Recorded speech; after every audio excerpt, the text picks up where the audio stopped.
Karena berkebun itu adalah me time saya, yang saya yakini dan saya rasakan di situ tuh ada proses healing, proses refreshing, stress release.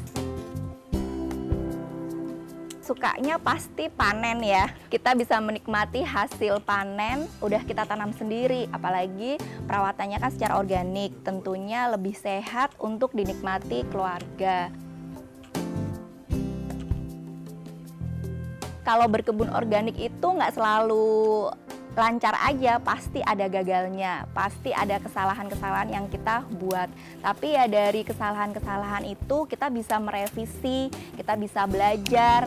Semakin lama ya pemula juga nantinya akan mahir sendiri gitu.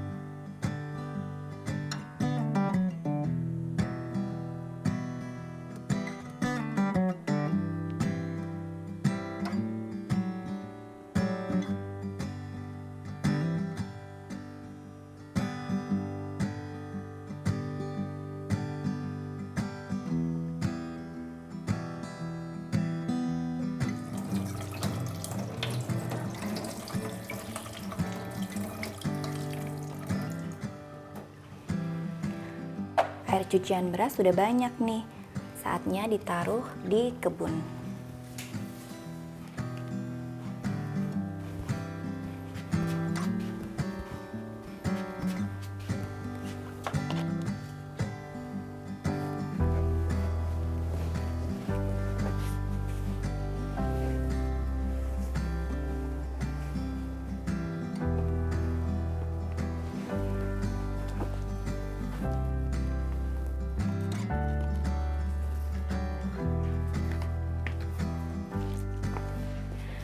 Halo, saya Tarsina Rizky, biasanya dipanggil Ibu Kiki. Saya dari Depok, Jawa Barat. Kali ini saya mau menyiramkan air endapan cucian beras yang sudah saya endapkan selama 1 hari ke tanaman kebun saya. Mari.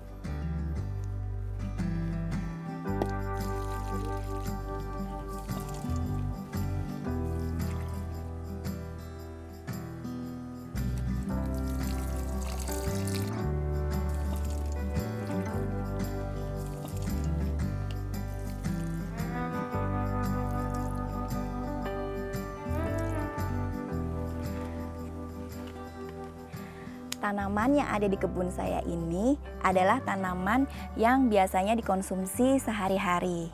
Karena saya pemula, jadi saya memilih tanaman yang mudah ditanam dan mudah dirawat.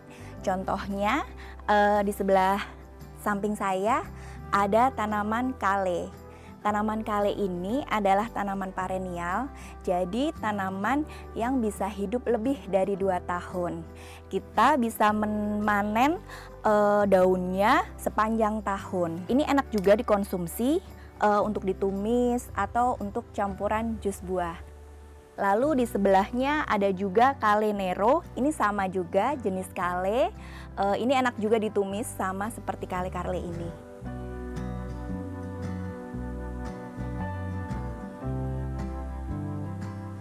Nah, ini adalah tanaman pokcoy saya.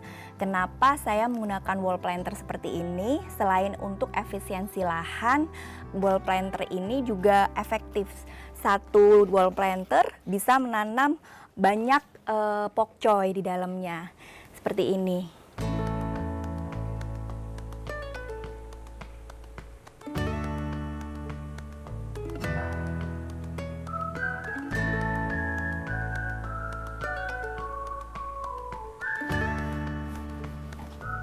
Alasan saya suka berkebun itu karena keseharian saya kan sebagai ibu rumah tangga. Jadi saya ingin ada kesempatan waktu untuk ruang untuk diri saya sendiri. Tapi karena keterbatasan waktu juga, karena peran saya, jadi saya memilih berkebun di halaman belakang rumah.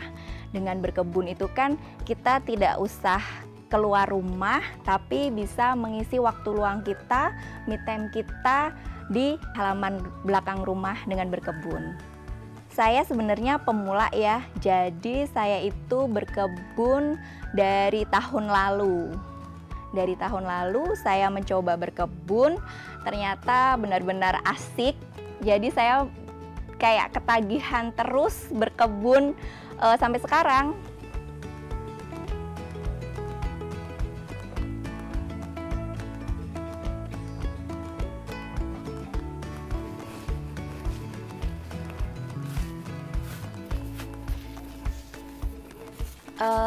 Ini adalah jenis timun Jepang, jenis Roberto, varian Roberto. Untuk menanam ini tergolong mudah. Saya menggunakan polybag diameter 40 x 45. Sebenarnya saya nanam timun Jepang ini dalam greenhouse itu untuk coba-coba saja ya, karena 2 kali saya coba di luar karena curah hujan pada saat itu masih tinggi. Jadi sebelum dia berhasil berbuah itu dia udah busuk akar. Jadi saya coba masukkan ke greenhouse agar tidak terlalu terpapar curah hujan yang tinggi. Untuk pembuatan greenhouse ini relatif murah dibandingkan beli jadi ya, karena ini custom sendiri. Saya dan suami itu pada awal memulai kebun kita rencana memang membuat greenhouse sendiri karena di sini belalangnya itu banyak banget.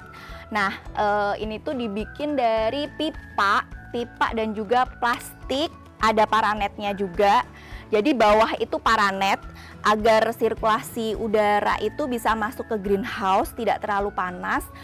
Lapisan atas dari lapisan tengah ke atas itu pakai plastik seperti ini. Jadi belalang itu nggak masuk ke dalam greenhouse begitu.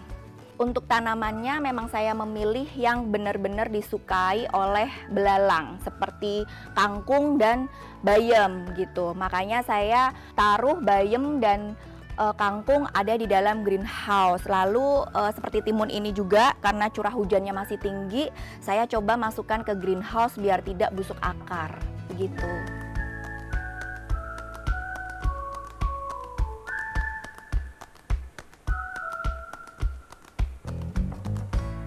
Kalau sukanya pasti panen ya. Kita bisa menikmati hasil panen kita yang udah kita tanam sendiri. Dari mulai semai, pindah tanah, pembuatan pupuk, aplikasi pestisida nabati, lalu tiba masa panen itu benar-benar hal yang membahagiakan gitu ya. Apalagi perawatannya kan secara organik, tentunya lebih sehat untuk dinikmati keluarga.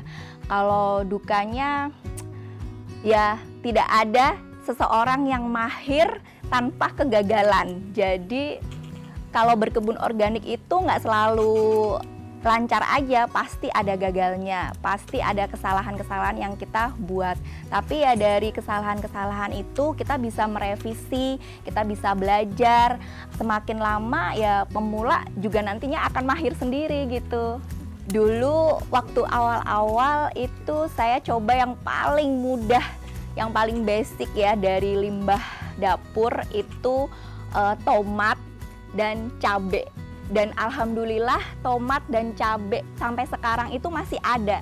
Dari pertama kali saya menanam itu yang paling mudah sih. Lalu berkembang, saya pengen coba tanam terong, kacang panjang, lalu pengen coba tanaman sayuran hijau yang lain, pokcoy, kangkung, bayam. Jadi sebagai pemula saya memang memilih tanaman yang mudah untuk tumbuh dan juga mudah untuk perawatannya.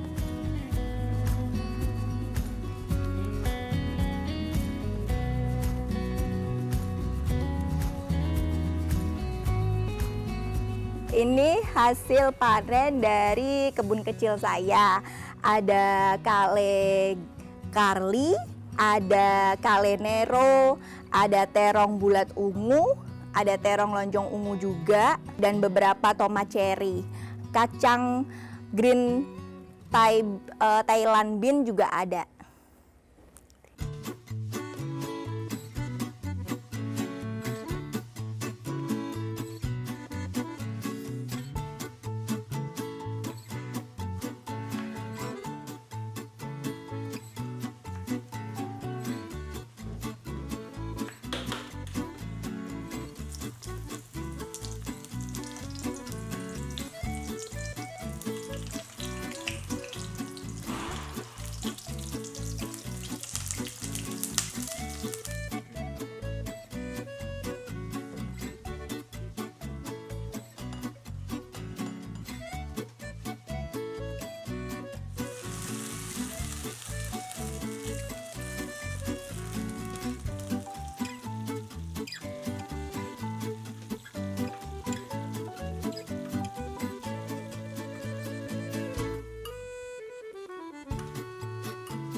Kalau konsepnya sendiri sebenarnya kebun ini adalah kebun hobi ya.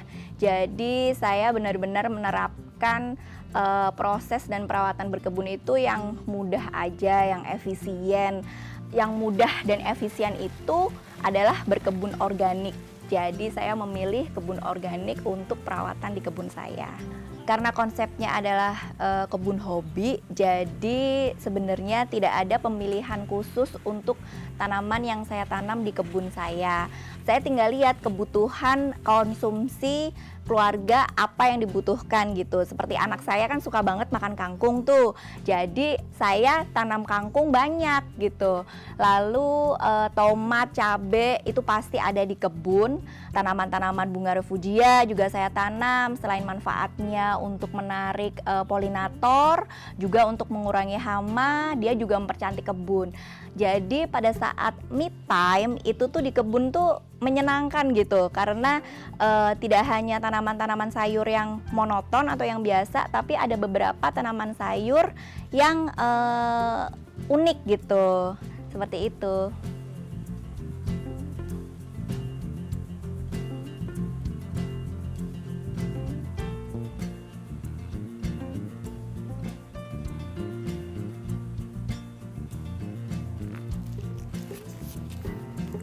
Di kebun saya yang luasnya nggak seberapa ini masih ada pohon pisang. Pohon pisang ini jenis pohon pisang kepok. Masih saya pertahankan karena pisang kepok itu kan enak banget ya, apalagi dibikin pisang goreng. Anak-anak saya suka sekali. Selain itu juga daun-daun keringnya biasanya saya manfaatkan untuk campuran media tanam. Jadi sangat-sangat bermanfaat sekali. Begitu.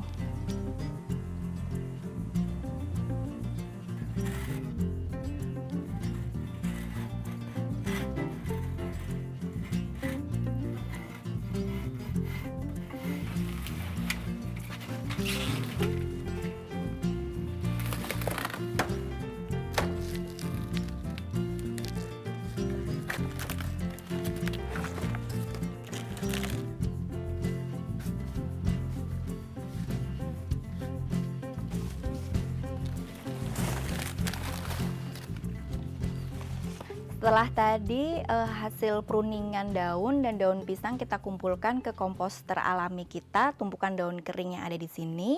Sekarang kita ambil beberapa untuk kita pindah tanam. Yuk kita ambil. Nah, kita ambil sisi bagian dalam.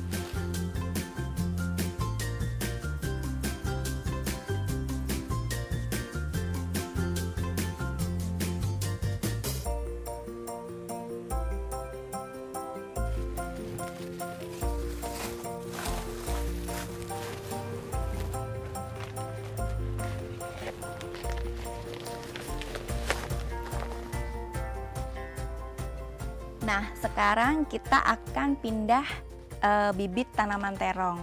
Bibit tanaman terong yang sudah siap untuk dipindahkan ke polybag yang lebih besar itu biasanya usianya sekitar 4-5 minggu.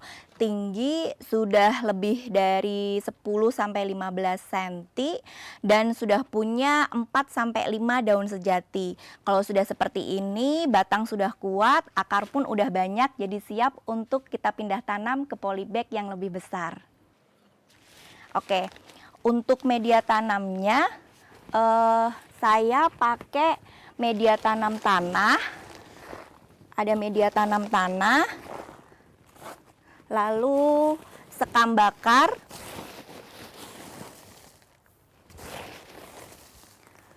tanah kompos yang kita ambil dari sisa daun kering itu, dan juga daun pisang kering. Untuk perbandingan dari media tanam ini yang dipakai 1:1 aja.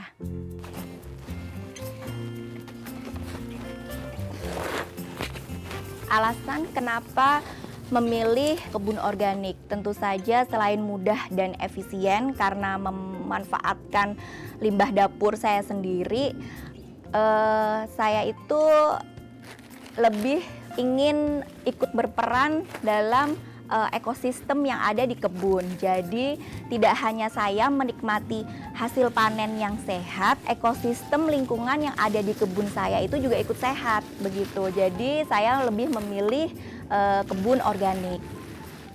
Sebenarnya karena berkebun itu adalah me time saya, jadi saya menikmati setiap prosesnya. Mulai dari semai benih, pemindahan tanaman, pembuatan pupuk, pesnap, itu tuh merupakan hal yang menyenangkan untuk saya sendiri gitu.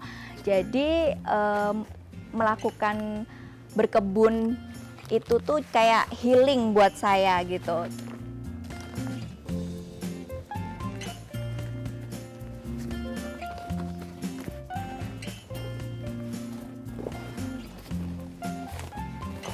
Nah, sekarang kita sudah selesai pindah tanam ke polybag yang lebih besar. Setelah pindah tanam, kita istirahatkan bibit terong ini ke tempat yang lebih teduh.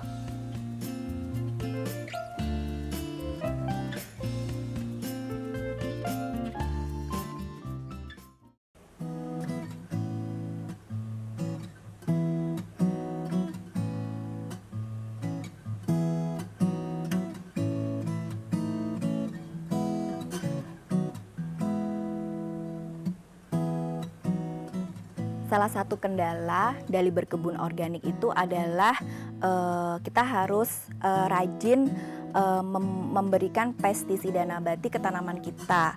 Kemarin itu saya tinggal mudik, jadi daun terong ini tidak saya beri pestisida nabati sehingga dimakanin kutu daun seperti ini dan kepik biasanya. Jadi bolong-bolong seperti ini. Kepik atau ladybug ya, itu suka banget makan daun terong. Tapi setelah kita aplikasikan pestisida nabati, daun berikutnya itu terjaga. Tuh, jadi kelihatan bedanya. Ini waktu saya tinggal mudik kemarin, pada bolong-bolong daunnya. Setelah saya pulang, saya kembali mengaplikasikan pestisida nabati. Yang daun atas ini masih utuh, masih terjaga. Seperti itu.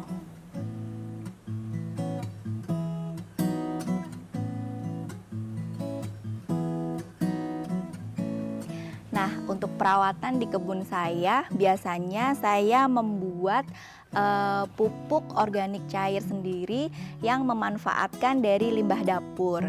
Biasanya saya pakai rendaman air kulit pisang dan juga rendaman air kulit bawang. Kira-kira satu genggam kulit bawang untuk 1 liter air. Biasanya saya pakai rendaman air bawang untuk sayuran hijau dan sayur buah pada masa vegetatif. Cukup ya. Setelah itu kita tutup, jangan terlalu rapat dulu, kita kocok. Nah, kalau untuk pestisida nabati cukup diamkan 1 malam saja, besoknya bisa diaplikasikan ke daun atau tanaman yang terkena hama.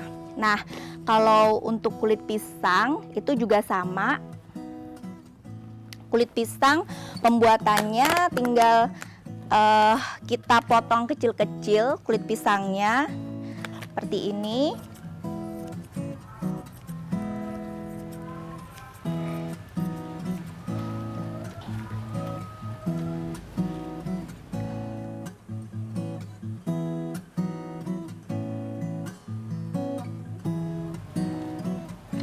Saya tetap memilih kebun organik ya, karena tentunya lebih sehat untuk keluarga.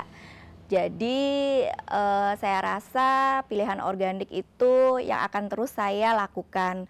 Karena berkebun itu adalah me time saya, yang saya yakini dan saya rasakan di situ tuh ada proses healing, proses refreshing, stress release. Jadi pada saat saya memulai lagi peran saya sebagai ibu rumah tangga,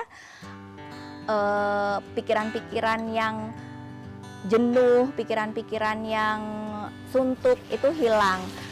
Sehingga saya bisa memulai lagi peran saya sebagai ibu rumah tangga itu dengan tenang, lebih rileks gitu kan. Konon katanya ibu yang bahagia akan membuat anggota keluarga lain juga ikut bahagia gitu. Lalu harapannya dengan lingkungan itu, langkah saya yang kecil dan sederhana ini ikut membantu melestarikan lingkungan agar lebih hijau, lebih asri dan tentunya lebih sehat karena saya menggunakan organik dan alami.